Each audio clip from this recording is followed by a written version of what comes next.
তখন আমরা নিজেরা কামড়া কামড়ি করে মরা লাগবে। ওরা এমনি বারবার এই হাওয়া দিয়েছিল, কিন্তু বাংলাদেশের মানুষ যাই হোক কোন হাওয়াতে ফলে না। ফুটবলকে একবার একজন জিজ্ঞাসা করছে যে এত লাথি খাও কেন? বলছে ভাই আমি মানুষের পামে ফুলি, লোকে আমার হাওয়া দিয়ে ফোলায়, এই জন্য লাথি দেয়। আমি তো নিচে ফুলতে পারি না। আমি যদি নিচে ফুলতে পারতাম তাহলে আমাকে কেউ হাওয়া দিত না, আর আমাকে লাথি দিতেও পারতো না। মানুষ যেহেতু আমারে পাম দেয়, হাওয়া দেয়, আমি ফুলে উঠি, আবার লাথিও দেয়।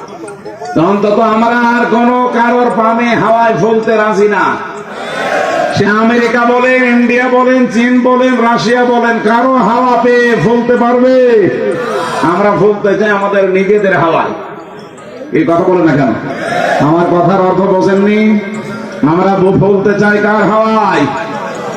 হঠাৎ করে 54 বছর পরে নারী কমিশন যতগুলো রিপোর্ট দিয়েছে, একটাও কোরআনের সাথে মিলছে কেন? এই মহিলাগুলো আগে 54 বছর ছিল না?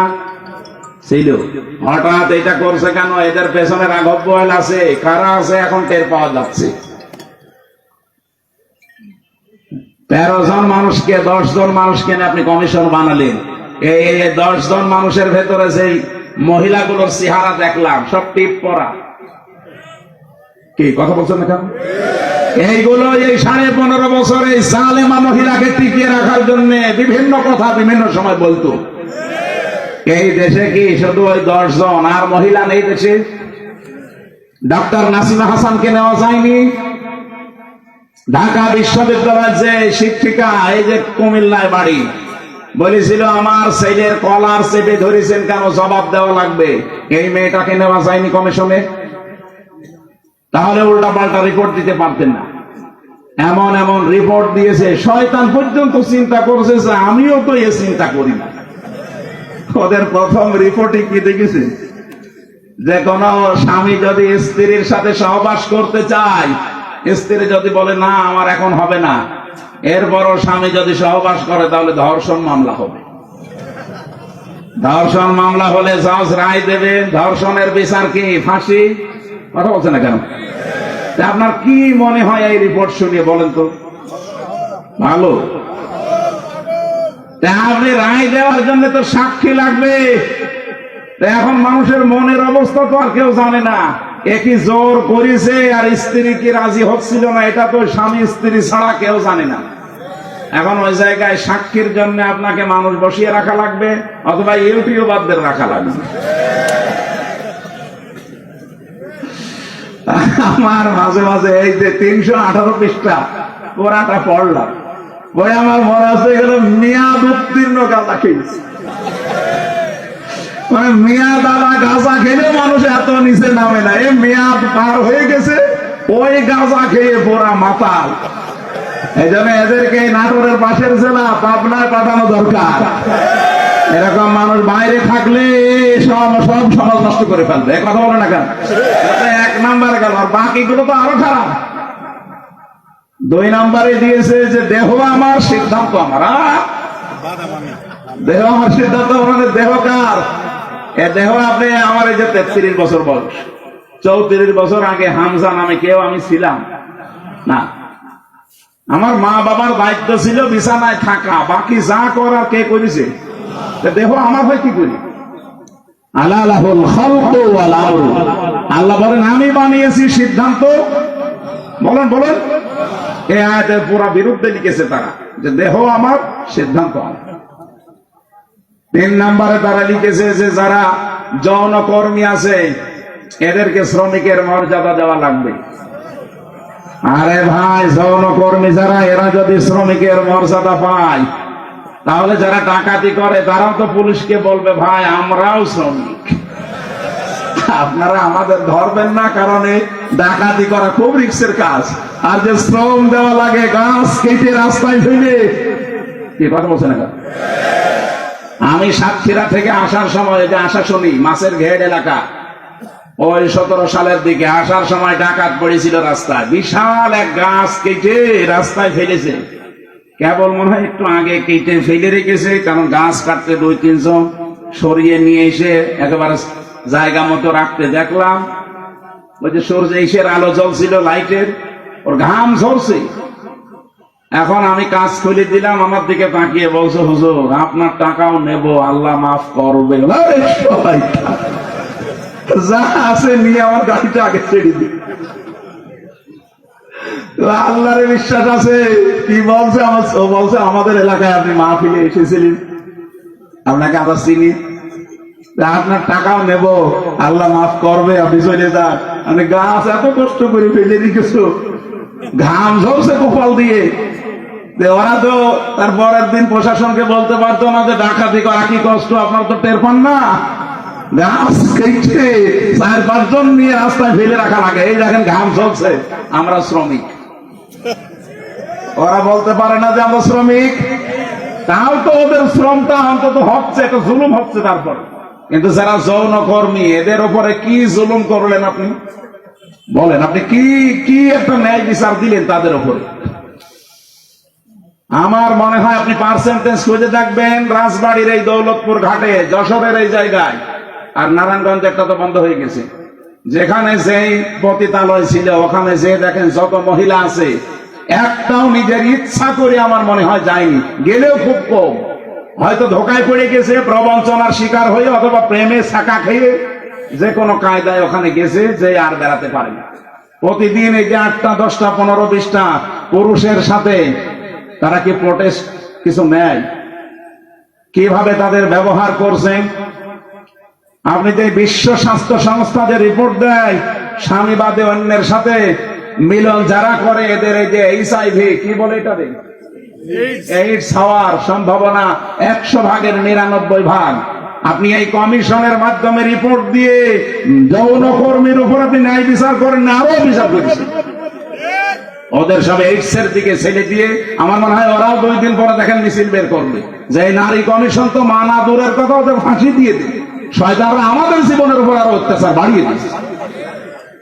শুধু HIV, ওদেরকে এই যে 1 লক্ষ মানুষ আজ দেহ ব্যবসা করে সারা বাংলাদেশে, মানে একেবারে যেগুলো সরকারি হিসাবে, এই মানুষগুলোকে আমার মনে হয় আলেমদের পরামর্শ নিয়ে সরকারের যে বাজেট গুলো আছে এখান থেকে টাকা পয়সা দিয়ে এদের পুনর্বাসন করে দেন, হয় একটা কর্মসংস্থান দেন সম্মানজনক, তারা সম্মানজনক জীবন নিয়ে, তারা পরিবার নিয়ে, দরকার হয় যদি সেরকম পরিবেশ পায় বিয়ে শাদী করে জীবন চালায়। যে সমস্ত দেশ আছে যেখানে পতিতালয় চলে না, সেই দেশগুলো দেশে থেকে নেই, চলছে না পৃথিবীতে। আপনাকে কোন কারণে এই পাপের কাজ করা লাগবে? যেখানে জেনা ব্যভিচার ওপেন হয়ে যায়, সেই দেশে আমার আল্লাহর রহমতের দৃষ্টি আল্লাহ তুলে নেয়, গজবের দৃষ্টি নিক্ষেপ করে। বলেন নাউজুবিল্লাহ। এই দেশটাকে গজবে ফেলে দেওয়ার জন্য এরা কাজ করছে, আর এদের পেছনে কিছু রাঘব বোয়াল আছে। এই জন্য আমরা বলতে চাই, এ কমিশন মানা তো দূরের কথা, এ কমিশন যা রিপোর্ট দিয়েছে, রিপোর্ট না, ও কমিশন আমরা মানি না। ওদেরকে এই মুহূর্তে বাতিল করে হয় পাবনায় দিয়ে দেন অথবা ফাঁসি দিয়ে দেন। হ্যাঁ, ওনারা রাজি নেই, হয় ওদের স্থান পাবনায় দেবেন, নয় ফাঁসি দেবেন। কোরআনের 13টা আয়াতের উপর হাত দিয়েছে ওরা।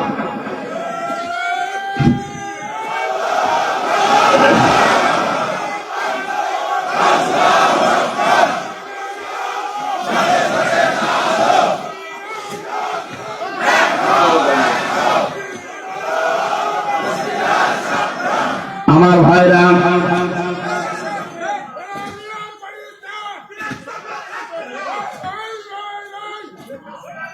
আমার যে কথা বলছিলাম আমি বৃষ্টি নিয়ে, আল্লাহ রাব্বুল আলামিন এই পৃথিবীতে যে বড় বড় 4টা রহমতের ঘোষণা দিয়েছিলেন, তার 1 নম্বরে ছিল বৃষ্টি, 2 নম্বরে ছিল কন্যা সন্তান।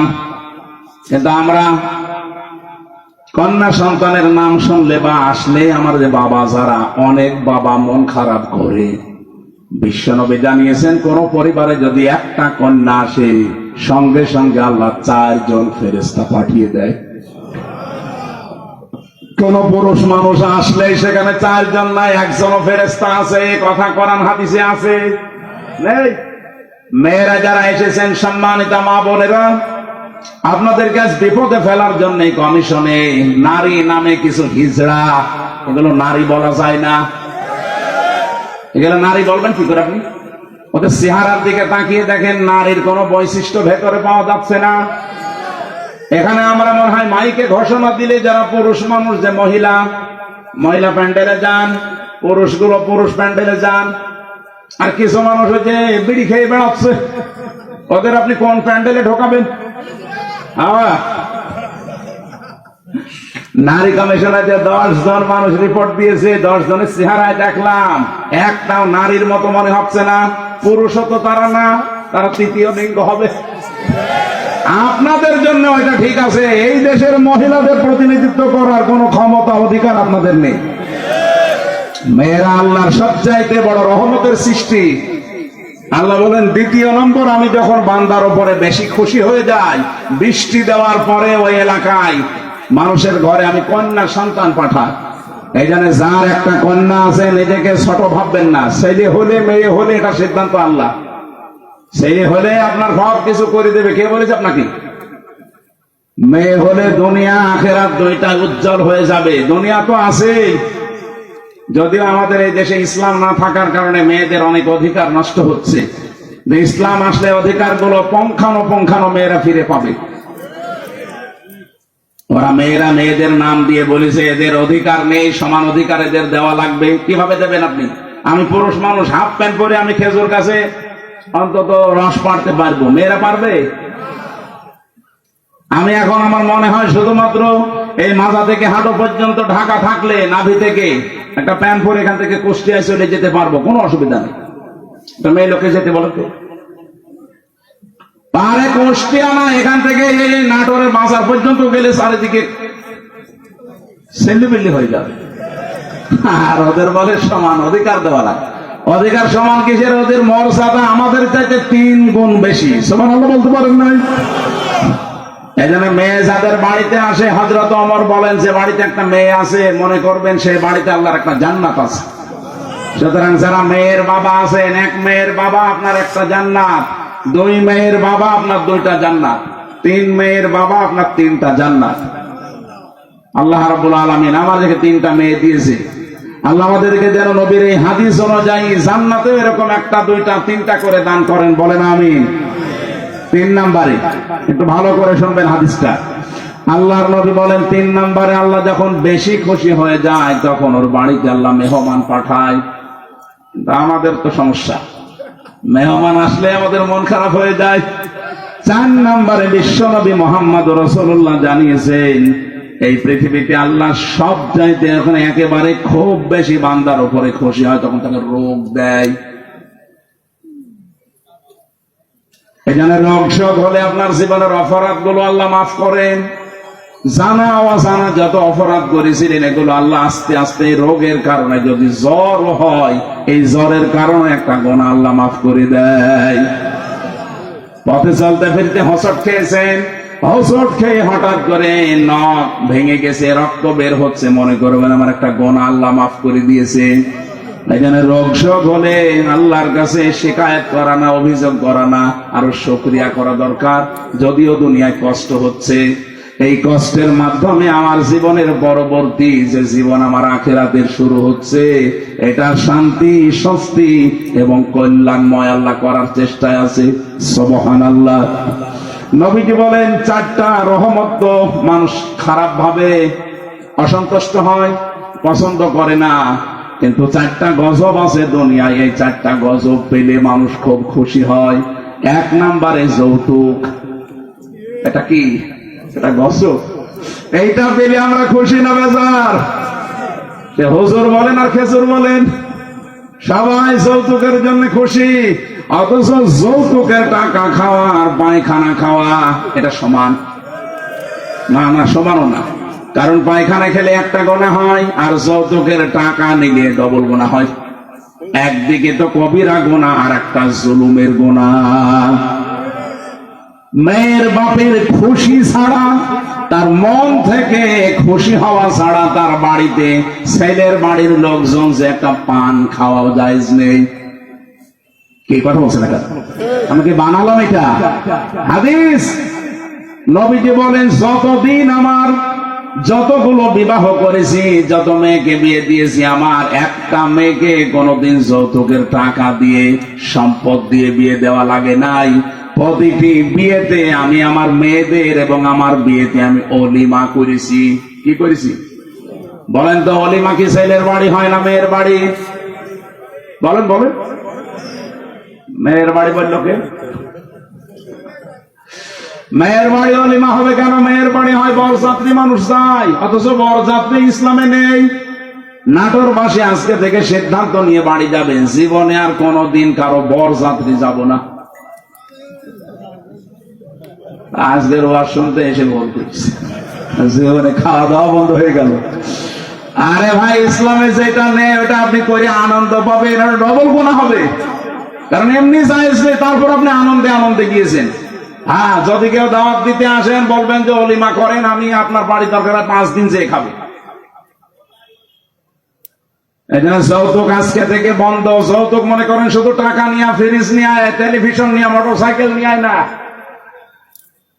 মেয়ের বাবার বাড়ি থেকে যদি তার অনুমতি ছাড়া, তার খুশি ছাড়া যদি একটা পানও কেউ খায়, ওটাও যৌতুক। ছেলে খাক, ছেলের বাবা খাক, আপনি ছেলের আত্মীয় স্বজন যে খাবেন কি করে? আশা করছি এটা আজকে থেকে বন্ধ করে দেয়। এটা হিন্দুদের কালচার, আমরা মুসলমানরা এটা মানতে পারি না। 2 নম্বরে এটা একটু সমস্যা আছে, এটা বলবো। নবীজি বলেন সবচাইতে বেশি আমার আল্লাহ খুশি হয় ওই 4টা কাজ করলে: বৃষ্টি হলে, কন্যা সন্তান হলে, মেহমান আসলে, আর রোগ ব্যাধি হলে। আর সবচাইতে বেশি আমার আল্লাহ নারাজ হয় কিন্তু আমার বান্দা বান্দিরা খুশি হয়। 1 নম্বরে যৌতুক, 2 নম্বরে গীবত। এই গীবত করলে মানুষ খুব খুশি হয়, অথচ আমার আল্লাহর আরশ পর্যন্ত কম্পন ধরে। জীবনে যদি আপনার নেকির কাজ কমও থাকে, ভাইরা আমি আহ্বান জানাচ্ছি, আপনার নামাজ, রোজা, হজ, যাকাত, দান, সাদকা, জীবনের আমল 1 লাখ কম হয়েছে, আল্লাহ মাফ করে দেবে। কিন্তু গীবত যদি আপনি কারো করে থাকেন, ওটা আবার শোধ দেওয়া লাগবে। যেই দোষ যার ভেতরে নেই, ওইটা যদি তার উপরে আপনি চাপিয়ে দিয়ে ওটা বলতেই থাকেন, তাকে কালার করার জন্য চেষ্টা করেন, এটা তখন আর গীবতও থাকে না, তখন তোহমত হয়ে যায়। আর এটা বাংলাদেশে সবচাইতে বেশি চলছে। এই কথা বলছেন এখানে কত মানুষ এখনো বিভিন্ন জায়গায় বসে আছে, দেখে তারা গীবত চালাচ্ছে। গীবত করলে মানুষ খুশি হয় কিন্তু আমার আল্লাহ বেজার হয়ে যায়। 3 নম্বরে সবচাইতে বেশি খুশি হয় মানুষ মিথ্যা বললে, কিন্তু আমার আল্লাহ নারাজ হয়। 4 নম্বরে আল্লাহ পাক সবচাইতে বেশি নারাজ হয় সুদ খেলে, কিন্তু মানুষ খুশি সুদ পেয়ে। এখানে আমার বিশ্বাস অনেক মানুষ এখানে বসে আছে যারা টাকা ছেড়ে রাখে। 1000 টাকা দিলে বছর মাসে মাসে 100 টাকা বেশি দেয়। এলাকায় নেই এটা? এই সুদের সাথে যারা জড়িত আছেন, টাকা ছেড়ে রাখেন, টাকা আসে, আপনি লিখে নিতে পারেন আপনি মায়ের সাথে এখনো জেনা করছেন। এই কাজে যারা আছেন এই মুহূর্তে তাওবা করে ছেড়ে দেওয়া লাগবে। যারা যারা রাজি আছেন তারা হাত তোলেন তো, অসুবিধা নেই, তোলেন। যারা ছেড়ে রেখেছেন তোলেন। আপনি বুঝে ফেলেছেন, চালাক আছে নাটোরে মানুষ, কাঁচা গোল্লা খাওয়া মানুষ তো খুব চালাক আছে। হাত তুলে আবার নামিয়ে ফেলেছে। না, আমি জানি এখানে বহু মানুষ এরকম আছে, সেই মানুষগুলো টাকা ছেড়ে রেখে এসেছে, মাহফিল শেষ করে ওই টাকা সকালে যে তুলবে। সুদের টাকা তুললে সবচাইতে নারাজ হয় বেশি কে? আর সবচাইতে বেশি খুশি হয় সে নিজে। সুতরাং এই 4টা রহমত, 4টা গজব, বেজার হয় আল্লাহ 4টা কাজে, আর আমরা নিজেরা বেজার হই 4টা কাজে। আল্লাহ আমাদেরকে কন্যা সন্তান যেহেতু রহমত, বৃষ্টি যেহেতু রহমত, এই পৃথিবীতে মেহমান আসা রহমত, আল্লাহ রোগ ব্যাধি দিয়েছে এটাও রহমত। এগুলো পেয়ে নারাজ না হয়ে এগুলোর সঠিক এবং পরিমার্জিত ব্যবহার করার তৌফিক কামনা করছি। সকলে বলেন আমিন। আমার আজকের আমি বিষয়ে আলোচনা সাজিয়েছিলাম যে আল্লাহর দল কারা, আল্লাহর দলের বৈশিষ্ট্য। এই পৃথিবীতে এখন দল কত আছে আপনি হিসাব করতে গেলে কলম খাতা নষ্ট হয়ে যাবে। বাংলাদেশে প্রায় 73টার উপরে দল আছে। আমি অল্প কথায় মেন কথাগুলো, অল্প সময় মেন কথাগুলো বলতে চাই। একটু বসেন, জবান খুলে সূরা মায়েদার 54 নম্বর আয়াত, মেন কথাগুলো বলবো ইনশাআল্লাহ। আল্লাহ পাক বলেন, ইয়া আইয়ুহাল্লাযীনা আমানু মাইয়ারতাদ্দা মিনকুম আন দীনিহি ফাসাউফা ইয়াতিল্লাহু বিকওমিন। ঈমানদারেরা, এই পৃথিবীতে কোন মানুষ যদি আল্লাহর দিন থেকে ফিরে চলে যায়, আল্লাহর ইসলাম থেকে, তোমাদের ভেতরে যেই চলে যাবে, সঙ্গে সঙ্গে আমি আল্লাহ একটা নতুন সিদ্ধান্ত নিয়ে ফেলি। ফাসাউফা ইয়াতিল্লাহু বিকওমিন, এমন একটা দল, এমন একটা জাতি, এমন একটা গোষ্ঠী তৈরি করে দেই, ইউহিব্বুহুম ওয়া ইউহিব্বুনাহু, যারা আমি আল্লাহকে ভালোবাসে, আমি আল্লাহ নিজেও তাদেরকে ভালোবাসি। বলেন সুবহানাল্লাহ। অনাটোরবাসী, যেহেতু এই দেশে এখন প্রায় 73টার উপরে শুধু দল চলছে, 49টা আছে রাজনৈতিক নিবন্ধিত দল, বাকি আছে নিবন্ধনের বাইরে। যত দল আছে ধর্মীয় জেনারেল মিলে বলেন, আগস্টের 5 তারিখের পরে, আমি বাংলায় বলছি, এবার কত মানুষকে আমরা বিভিন্ন নাম দিয়ে দেখতে পাচ্ছি ইসলাম থেকে বের হয়ে যাচ্ছে। কথা বোঝেন? কেউ বিভিন্ন মানুষের উপরে দোষ চাপিয়ে বলছে, আমি এর ভেতরে নেই, চলে গেলাম। প্রকারান্তে আপনি ইসলাম থেকে বের হয়ে যাচ্ছেন। ইসলামের একটা বিধান যদি কারো ভালো না লাগে, তার মানে আপনি তো আর আমাকে ভালো লাগে না তাই জন্য চলে যান না। আপনার ইসলামের বিধান ভালো লাগে না, তার মানে আপনাকে ভালো লাগছে না কার? বলেন বলেন। আপনি প্রকারান্তে আল্লাহকে যেন বলছেন যে না, এ বিধান দেওয়া ঠিক হয়নি। হামজা তো বাবার কথা জীবনও বলতে পারে না, ও বলবে আমার আল্লাহর কথা। আল্লাহর কথা যেমন নামাজ পড়ো আছে, আল্লাহর কথা যেমন যাকাত দাও আছে, আল্লাহর কথাই ঠিক এইটা আছে যে আমার এই কোরআনকে প্রতিষ্ঠা করো। আমি নামাজের ওয়াজ করলে আপনার খুব ভালো হুজুর মনে হয়, রোজার ওয়াজ করলে আপনার কাছে ভালো ওয়াজ মনে হয়, কিন্তু যখনই বলে এই নামাজ রোজার শিক্ষা যেটা, এটা কায়েম করা লাগবে। নামাজের শিক্ষা 27টা, রোজার শিক্ষা 4টা। এইগুলো যদি আমি এখন বাংলায় কায়েমের কথা বলি এই সমাজে, যেটা কায়েম করা দরকার কোরআন দিয়ে, তখনই আপনার কাছে রাজনীতি মনে হয়। আপনি কি আমার চাইতে কোরআন বেশি বোঝেন? আপনি কি শামীম ওসমানের মতো হয়ে গেছেন? আমি কি ইসলাম বুঝি না? আমাদেরকে ইসলাম বোঝাতে আসবেন না। প্রতিদিন নাকি উনি 72 রাকাত নামাজ পড়ে। এটা যে ডাহা মিথ্যা কথা।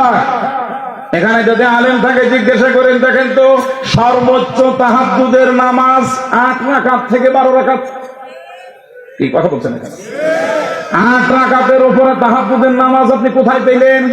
খুব বেশি হলো না 12 রাকাতের উপরে তাহাজ্জুদের নামাজ নেই। নবীজি হয় 8 রাকাত পড়তেন, নাই 12 রাকাত পড়তেন। এরপরে এই বেতের পরে উনি পড়াটা কমপ্লিট করে দিতেন। আর উনি নাকি 72 রাকাত নামাজ পড়ে তাহাজ্জুদ। ওরা ডাহা মিথ্যা কথা। ওরা 2টা 3টায় মাল খেয়ে ঘুমায়, ও তাহাজ্জুদ ফজরের নামাজ তো পড়ে না। আপনি তো ইসলাম থেকে বের হয়ে গেছেন প্রকারান্তে হামজার উপরে দোষ চাপিয়ে, যে ওদের দোষ আছে, 24-এর দোষ, 71-এর দোষ, 47-এর দোষ। এক কথা না বোঝার ভান করে থাকবেন না। আগস্টের 5 তারিখের পরে বহু মানুষকে আমরা দেখলাম আল্লাহর দিন থেকে প্রকারান্তে ইসলাম থেকে বের হয়ে চলে যাচ্ছে। ওরা আমাদের ভয় দেখাতে চায় যে আমরা চলে গেলে তোমরা নিরুপায় হয়ে যাবে। আরে ভাই, ইসলাম তো আর আমার না, আর আমি ইসলামের মালিকও না, ইসলামও আমার না, ইসলামের মালিকও আমি না। আমার মালিকও আল্লাহ, ইসলামের মালিকও আল্লাহ। আমি শুধু খাদেম। কথা বলেন। আমি খেদমত করছি, আমার একটা পাওনা বাকি আছে। এই যে সভাপতি সাহেবকে যদি উনি বলে এই জমিনটা আমার, আপনারা কাজ করেন, সারাদিন করেন, বিকাল 5টায় আপনাদের বেতন দিয়ে দেব। এখন বলেন তো জমিনের মালিক কি আমি? মালিক উনি না। আমরা কি কামলা খাদেম, কাজ করে খাই? এই জমিনও আমার না। জমিনে যেটা আমরা বপন করছি, এই বীজ বা ধান লাগাচ্ছি, চারা, এগুলোর মালিকও আমরা না, সবের মালিক উনি। আমরা শুধু টাকা পাওয়ার আশায় আছি, বিকাল 5টায় বেতন দিয়ে দেবে, ওইটা নিয়ে আমার সংসার চলবে। নাটোরবাসী, এই বাংলাদেশের এই জমিনটা আমার আল্লাহর। এ কোরআন আল্লাহর, জমিনে আল্লাহর কোরআন আল্লাহর, ওনার জমিনে ওনার আইন ওনার কোরআন প্রতিষ্ঠা করবে এই দেশে যারা আল্লাহর খাদেম, গোলাম, বান্দা, তারা আল্লাহর বান্দা দাবি করে যারা আল্লাহর কোরআনের আইন বাদ দিয়ে মানুষের তৈরি করা আইন কায়েম করতে চায়, আল্লাহর কসম এই মানুষগুলো বেতন পাওয়া দূরের কথা, ওদের খবর আছে। বিকাল 5টা পর্যন্ত আমাকে এই জমিনে টিকে থাকা লাগবে। বিকাল 5টা মানে জীবনের শেষ দিন। এক কথা বলছেন না কেন? বিকাল 5টা মানে জীবনের শেষ দিন, কারণ আমার একটা বেতন পাওয়ার সময় আসবে। আমার যখন চোখ বন্ধ হয়ে যাবে, ওয়াবুদু রাব্বাকা হাত্তা ইয়াতিয়াকাল ইয়াকিন, আল্লাহ বলেন ওই পর্যন্ত ইবাদত করতে থাকো, আমার দিনের সাথে লেগে থাকো যতদিন ইয়াকিন না আসে। ইয়াকিন মানে না, এটা মানে মৃত্যু। ইয়াকিন মানে বিশ্বাস, এটা আলাদা ইয়াকিন। আর এখানে ইয়াকিন মানে মৃত্যু। মরণ যতদিন না হবে ততদিন পর্যন্ত দিন কায়েমের জন্য আপনাকে টিকে থাকা লাগবে। কারণ আমরা এখনো আমাদের বেতন পাইনি। পেয়েছি? বলেন বলেন। আমাদের চূড়ান্ত বেতনের নাম কি 500 টাকা, 1000 টাকা? কি জান্নাত? ওইটা যতদিন আমি না পাবো ততদিন পর্যন্ত আমার চেষ্টা অব্যাহত থাকবে। এখন যদি আপনি আমাকে বাধা দিতে আসেন, এই জমিনে ধান লাগিয়েছিলাম কিন্তু বিকাল 5টা বাজার আগে আপনি তুলে ফেলছেন, আপনি যত বড় মস্তান হন, আমরা যারা 8-10 জন মিলে ধান লাগিয়েছি যদি আপনার সাথে নাও পারি তাও বাধা দেব। কারণ আমি তো এখনো বেতন পাইনি। আপনি ধান তুলে ফেললে ওনারা বেতন দেবে, উনি এসে আমাদের আরো গরম দেবে। সারাদিন নষ্ট করলে, ধান তুলে ফেলেছে কিছুই বলনি, বেতন দেওয়া দূরের কথা, আরো 500 টাকা করে দিয়ে যাও। জমিন আল্লাহর, কোরআন আল্লাহর, আমরা তো খাদেম, কামলা, 5 জন মনীষ, লেবার যাই বলেন, আমরা চেষ্টা করে যাচ্ছি। আমাদের চেষ্টা হচ্ছে জমিনে এটা প্রতিষ্ঠা করা। হ্যাঁ, পদ্ধতি আমাদের ভুল হতে পারে, কেউ কেউ গণতন্ত্রের পদ্ধতি নিয়েছে, আপনার পদ্ধতি ভুল হতে পারে, কিন্তু আমার মন তো ঠিক আছে যে আমি জমিনে আল্লাহর দ্বীন কায়েম করব। হ্যাঁ, কথা বলেন না কেন? হ্যাঁ বলেন। আফগানিস্তান তারা একটা পদ্ধতি নিয়েছে, তারা এক পদ্ধতি নিয়ে তারা অলরেডি কায়েম করে ফেলেছে। তুরস্ক একটা পদ্ধতি নিয়েছে, আপনি মোরসির দিকে তাকান, সে একটা পদ্ধতি নিয়েছিল যে যেখানে ইসলাম কায়েমের জন্য চেষ্টা চালাচ্ছে। পদ্ধতি ভুল হতে পারে কিন্তু তার কর্ম তো ঠিক আছে, তার মনের আকাঙ্ক্ষা, আশা, তামান্না এই যে আল্লাহর জমিনে আমি জীবনের শেষ দিন পর্যন্ত অন্তত দেখতে চাই যেটা কায়েম হয়েছে। আমার রাস্তা ভুল হলে কি আমি একটু ঘুরে ফিরেও আসতে পারবো না জায়গায়? এখন যদি এখানে এই ভাইকে বলি যে আমি নাটোরে যাব, উনি একটা রাস্তা দেখিয়েছে, মোসাম ভাইকে বললাম নাটোরে যাব, উনি আমারে দেখিয়েছে সেই বড়াই গ্রাম গুরুদাসপুর ঘুরে। হ্যাঁ, আমি নাটোরে যেতে পারবো ঠিক, এদিকে গেলে হয়তো 1 ঘন্টা লাগবে, এদিকে 1.5 ঘন্টা লাগবে, কিন্তু রাস্তা তো ঠিকই আছে, জায়গা মতো আমি যেতে পারবো। একটু সময় বেশি লাগবে কম লাগবে।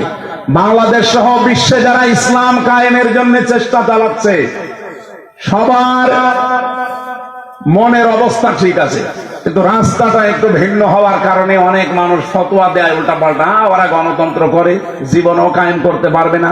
আরে দিনের মালিকই তো আমি না, আমি কায়েম করার কে? আমি চেষ্টা করে যাচ্ছি, অবশ্যই আমার সফলতা আমার জান্নাত পাওয়া পর্যন্ত।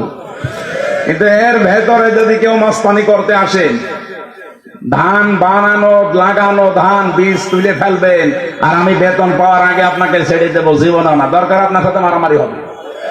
হ্যাঁ, কথা বলেন, কথা বলেন। আপনার সাথে হাতাহাতি হবে, মারামারি হবে, যদি মেরে ফেলা লাগে মেরেও ফেলো, কারণ আমার টার্গেট বেতন। বেতন বলেন, ওই বেতনের নাম বিকাল 5টায় যেটা আল্লাহ দেবে, ওইটা এখনো হয়নি। আর আপনি তার আগেই দিন থেকে বিভিন্ন সোতা নাতা বের করে বের হয়ে চলে যাচ্ছেন। কি করবেন? আল্লাহর কিছু হবে না। যাদেরকে আপনি ভয় দেখাতে চান তাদেরও কিচ্ছু হবে না, কারণ এই জমিনের আশা তারা অলরেডি কুলিন্না সলাতি ওয়া নুসুকি এ বলার পরে ছেড়ে দিয়েছে। যারা এই কথা বলে যে কুলিন্না সলাতি ওয়া নুসুকি, তারা জীবনের আশা ছেড়ে দিয়েই বলে। আপনার মতো মুনাফিকি করার জন্য, লোক দেখানোর জন্য বলে না। যারা এগুলো বলতো এতদিন, তারা কিন্তু অলরেডি আল্লাহর দিন থেকে বিভিন্ন সোতা নাতা বের করে বিভিন্ন কথা ধোয়া তুলে তারা চলে যাচ্ছে। আল্লাহ এই জন্য বলেছেন, যদি কেউ দিন থেকে চলে যায়, ফাসাউফা ইয়াতিল্লাহ, অতি শীঘ্রই। যারা আরবি জানে, সাউফা শব্দটা আল্লাহ কেন ব্যবহার করেন?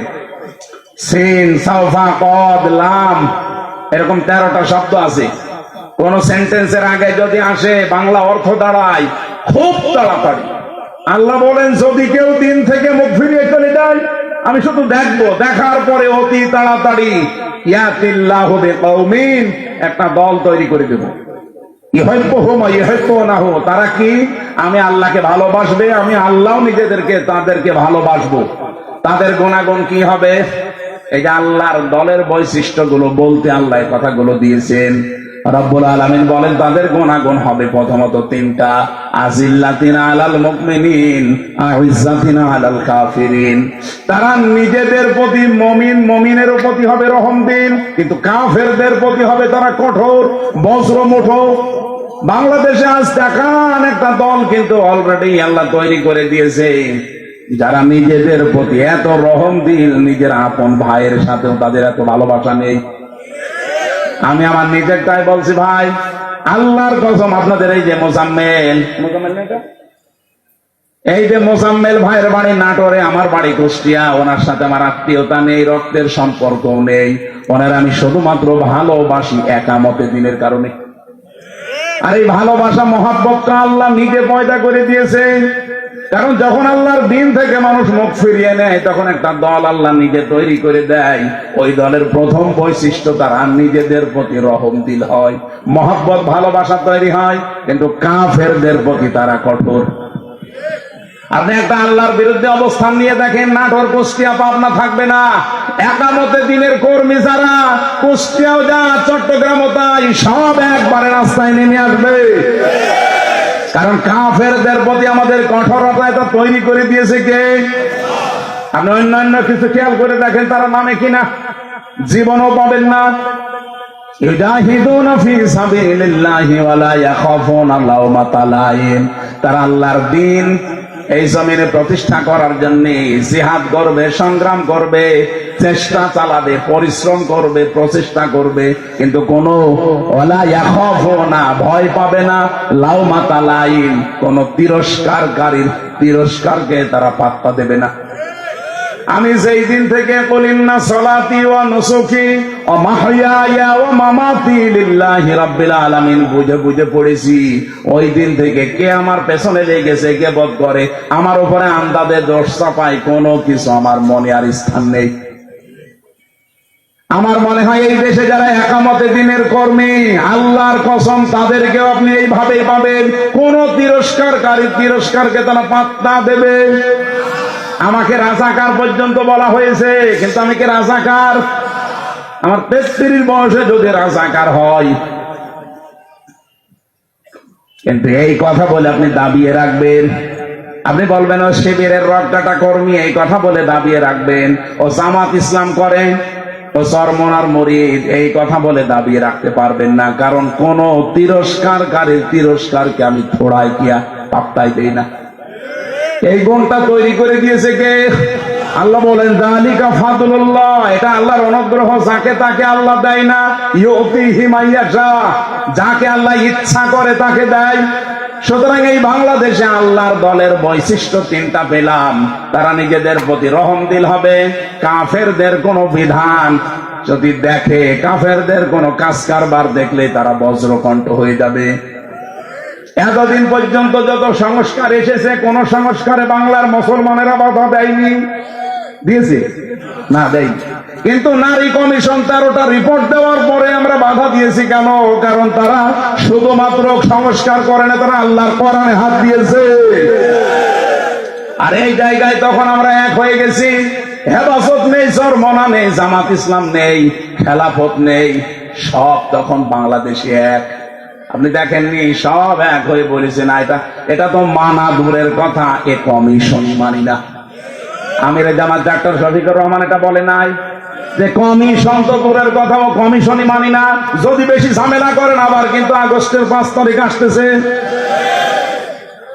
এটা তো আমরা এই এতদিন পর্যন্ত যত সংস্কার করেছেন কোন জায়গায় বাধা দেয়নি, কারণ ওই জায়গায় আল্লাহ রাসূলের বিরুদ্ধে পাইনি। এবার পেয়েছি সরাসরি আল্লাহর বিরুদ্ধে।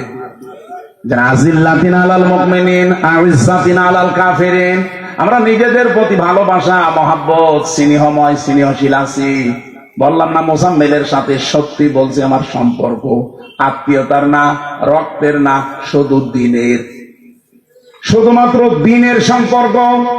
আমার নিজের আপন ভাই তো নেই, যদি থাকতো সে যদি আল্লাহর দিনের কর্মী না হইতো, তার সাথে ওনার মতো মহব্বত আমার হইতো না, কারণ এই মহব্বতটা পয়দা করে দিয়েছে কে?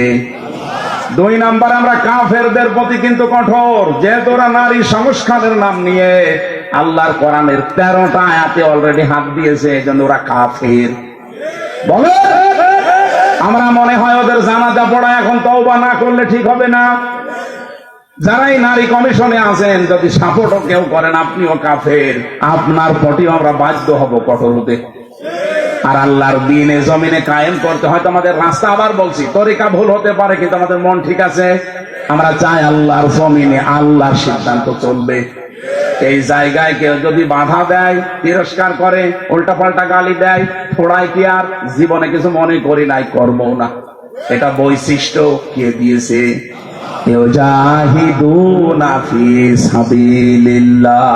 তারা প্রচেষ্টা করবে, জিহাদ করবে, সংগ্রাম করবে, দল করবে, মিছিল মিটিং করবে, আন্দোলন করবে আল্লাহর জন্য। লা ইয়াখাফুন, তারা ভয় করবে না। লাউমাতা লাইম, কোন তিরস্কারকারীর তিরস্কারকে আপনি এবার নিজের নিরপেক্ষ দৃষ্টি দিয়ে বলেন। এই যে 3টা গুণ বললাম, সারা বাংলাদেশে তো 73টার উপরে দল আছে, কোন দলের বৈশিষ্ট্য এই 3টা গুণ আপনি পান বলেন? আপনি আন্দাজে বলবেন না, আপনাকে বলাও দরকার নেই, মনে মনে সিদ্ধান্ত নিয়ে দেখেন এই কোরআনের সূরা মায়েদার 54 নম্বর আয়াতের সাথে কোন দল, বাংলাদেশের তো 73টা দল আছে, কোন দলের সাথে মিলছে? আল্লাহ বলেন স্যার তার সাথে মিলবে না। যালিকা ফাদলুল্লাহি ইউতিহি মাইয়াশা, এটা আল্লাহর অনুগ্রহ, যাকে ইচ্ছা আল্লাহ তাকে দান করে। আল্লাহু ওয়াসিউন আলিম, আল্লাহ প্রশস্ত এবং জ্ঞানী। আমি কোরআন সত্যি করা মাথায় নিয়ে বলতে পারি, এই 3টা যার ভেতরে আছে, ওই দলে আল্লাহ যেন আমাদেরকেও শামিল করেন। আমার কথা বোঝা গেছে না? এবার আল্লাহ আমাদেরকে 4টা বৈশিষ্ট্যের কথা দিয়েছেন। ওই গুণগুলো অর্জন করতে হলে 4টা বৈশিষ্ট্য লাগবে।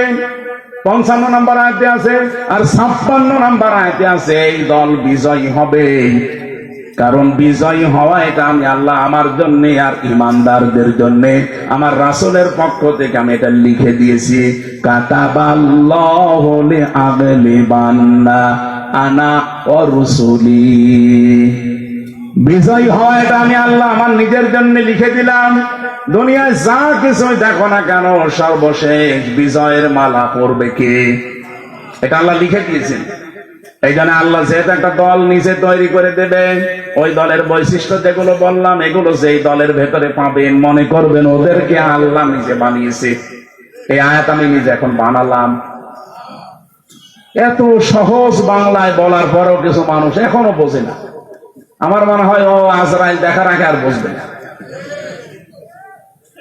এখন আপনার ভেতরে যা ভালো লাগে তাই করেন, যান, আপনাকে ছেড়ে দিলাম।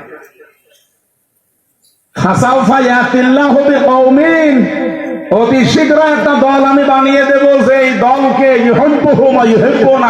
তারা আমাকে ভালোবাসবে, আমিও তাদের ভালোবাসবো। আপনি খেয়াল করে দেখেন, এই গুণগুলো যাদের ভেতরে পাবেন, আপনি তাদের সাথে অ্যাক্টিভ হবেন, মনে করবেন আল্লাহ আপনাকে এই দলে শামিল করে নিয়েছে। আর যাকে তাকে তো করবেও না। কি করবে? কালকে লালপুরের আলোচনা এটাই ছিল, আল্লাহ যাকে তাকে তার দিনের কাজ একামতে দিন প্রতিষ্ঠার জন্য নিয়ে যায় না। আল্লাহু ইয়াজতাবি ইলাইহি মাইয়াশা ওয়া ইয়াহদি ইলাইহি মাইয়ুনিব, যে লোকটা মন থেকে আল্লাহর দিকে ফিরে আসতে চায়, তাকে আল্লাহ এই কাজের জন্য নির্বাচিত করে। এই দেশে লক্ষ লক্ষ মানুষ আছে, সবাই একামতে দিনের কাজে লাগে না। যাকে আল্লাহ ভালোবাসে, যাকে আল্লাহ নির্বাচিত করেছে, যাকে আল্লাহ বাছাই করেছে, তাকে এই কাজে লাগায়। এখন আপনি বাসায়ের ভেতরে নেই, আপনি আছেন ছাতায়ের ভেতরে, তা আপনাকে আমি জোর করে নিয়ে আসবো কি করি? আমার কথা বোঝা গেছে? না বুঝলে এখানে আসেন, আসেন, এদিকে আসেন। আমি আশা করি আমার আয়াত আমি অল্প কথায় হলেও বোঝাতে পেরেছি। আল্লাহ যেহেতু একটা দল তৈরি করে দিয়েছেন, এই দলের বৈশিষ্ট্য বললাম, যার সাথে মিলবে। যদি আওয়ামী লীগের সাথে মেলে, ওনাকে আবার নিয়ে এসে আবার দল করবেন। যদি বিএনপির সাথে মেলে, বিএনপির সাথে করবেন। জামাতের সাথে মেলে, জামাতের সাথে করবেন। যার সাথে মিলবে এইটার পক্ষে আমরা থাকতে চাই। এর বাইরে কোন বাবা, দাদা, খালুর কথা আমরা আর শুনতে রাজি না। এতদিন শুনে শুনে কপালে আগুন লাগিয়েছে। আল্লাহ আমাদেরকে যে দল একটা তৈরি করার কথা বললেন, ওই দলের বৈশিষ্ট্য দিলেন, কোরআন থেকে শুনলাম। এই দলে অন্তত দয়া করে আমাকেও যেন শামিল করেন, আমাকে যেন বাছাইয়ের ভেতরে রাখেন, ছাঁটাই করে না দেন। আল্লাহর একটা নিয়ম আছে, ছাঁটাই আর বাছাই। আল্লাহ আন্দাজে কাউকে কেউ খালি খালি ছাঁটাইও করে না, কাউকে বাছাইও করে না। বাছাই করতেও কিছু নিয়ম আছে, ছাঁটাই করতেও কিছু নিয়ম আছে। বাছাই করার নিয়ম কি? এই যে গুণগুলো আস্তে আস্তে পয়দা করে দেবে। আর ছাঁটাই করার নিয়ম হচ্ছে গুণ পয়দা করার জন্য আল্লাহ তার মন তৈরি করে দেয়, কিন্তু এই লোকটার মনই নেই। এই যে গিরিশচন্দ্র সেন, এই লোকটা পুরা কোরআন শরীফের বাংলা করেছে পুরাটা, এবং কি তাফসীর লিখেছে, কিন্তু লোকটা মুসলমান হয়নি। আপনি নরসিংদী যান, ওর বাড়িতে যে পুড়িয়ে ফেলেছে, ওর বাড়িটা আছে। আমি নিজে গিয়ে দেখেছি। এই লোকটা পুরা কোরআন ওর জীবনী নিয়ে পড়ছিলাম, পুরা কোরআন শরীফ বাংলা করেছে। আপনি যা তা মনে করছেন, অর্থ করে তাফসীর করেছে। আর তাফসীর যারা করে, যারা যারা বসে জিজ্ঞাসা করেন, এক একটা শব্দের কমপক্ষে একাধিক, অন্তত 3টা শব্দের অর্থ তো জানাই লাগবে। দরবা মানে মারা, দরবা মানে দৃষ্টান্ত দেওয়া, দরবা মানে সফর করা, এরকম 33টা অর্থ আছে এক একটা শব্দে। লক্ষ লক্ষ শব্দ আছে, প্রতিটি শব্দের এরকম 33টা কমপক্ষে অর্থ আপনি জানবেন। জানার পরে কোন জায়গায় কোন অর্থ সেট হয়, অ্যাপ্রোপ্রিয়েট হয়, পারফেক্ট হয়, ওইটা ওই জায়গায় বসাবেন, তারপরে তাফসীর লেখা সহজ হবে। এই হিন্দু আমার চাইতে কোরআন শরীফ কত বেশি পড়েছে। এখানে ইনি আলেম কিনা জানি না, হাজি তো যত আলেম বসে আছে আমি গ্যারান্টি দিয়ে বলতে পারি, একজনও বুকে হাত দিয়ে বলতে পারবেন না যে পুরা কোরআন শরীফের প্রতিটি শব্দের অর্থ আমার জানা আছে। ও পুলিশকে জিজ্ঞাসা করেন, পুলিশও পারবে না। পারবে না, না, ওরা তো এই লাইনের লোক না, জেনারেল শিক্ষিত, আলেমরাই পারবে না। আমি নিজেও আমার মনে নেই ভাই, আমি সত্যি কথা বলছি। আমি পড়েছিলাম, পুরাটা শেষ করেছি, তাও একবার দুইবার না, কমপক্ষে 70 বারের উপরে জেলখানায় থাকতে পড়েছি। অনার্স মাস্টার্স করার সময় তো কত সবার পড়েছি, আমার সব মনে নেই। এখন আবার স্টাডি করা লাগবে। আজকের আয়াতের প্রত্যেকটা শব্দের অর্থ আমার মনে আছে, কিন্তু পুরা কোরআন শরীফের আমার মনে নেই। অথচ বেটা হিন্দু মানুষ, কি মেধা ছিল বলেন তো, প্রতিটি শব্দের একাধিক অর্থ একেবারে নখদর্পণে। তাও যেখানে যেটা খাটে, যেখানে যেটা মিল হয়, ঠিক ওইভাবে লিখেছে পুরা কোরআন শরীফে। অথচ লোকটা মরে যাওয়ার পরে ঈমান পায়নি, মরে যাওয়ার পরে জানাজা হয়নি, কবরে দেয়নি, আগুন দিয়ে পুড়িয়ে ফেলেছে। কারণ ও আল্লাহর বাছাইয়ের ভেতরে ছিল না, ছাঁটাইয়ের ভেতরে ছিল। আল্লাহ আপনাকে বাছাই করবে না ছাঁটাই করবে, এটা আপনার মনের উপরে। এখন আপনি কি করবেন সিদ্ধান্ত নিয়ে বাড়ি যান। আমি যে জেলখানায় মেয়েদের যে বই লিখেছিলাম, তাদের যে পারিবারিক জীবনের সমস্যা এবং তার সমাধান, বিশেষ করে মেয়েদেরটা আপনারা নেবেন। এটা শুধুমাত্র নারীদের জন্য আর একটা পুরুষের জন্য আছে। এটা পড়া, ওদের পরিবারে যে সমস্যা করে কি কি জিনিস নিয়ে, 120 পৃষ্ঠা, এটা ওদেরকে পড়াবেন, কাজে লাগবে। কোথায় এখানে আছে? ওই যে ওই গাড়িতে আছে, যাওয়ার সময় নিয়েছেন, এই যে গাড়িতে। আর এই যে সিস্টেমটা নেবেন, যারা শিক্ষিত মানুষ তারা নেবেন, এটা অনেক তথ্য দিয়েছি। আর মেয়ে যে মাদ্রাসার মাহফিল, তো এরা টাকা পয়সার জন্য আর আবার আহ্বান জানাচ্ছে, টাকা তুলে নিয়ে একবার আরো যারা দিতে চান, যদি থাকে আপনারা যাওয়ার সময় বিভিন্ন জায়গায় ওদের লোক থাকলে দিয়েছে। ব্যাগ নামিয়ে দেবো আবার। হ্যাঁ, আপনারা কই ব্যাগ আলা কই?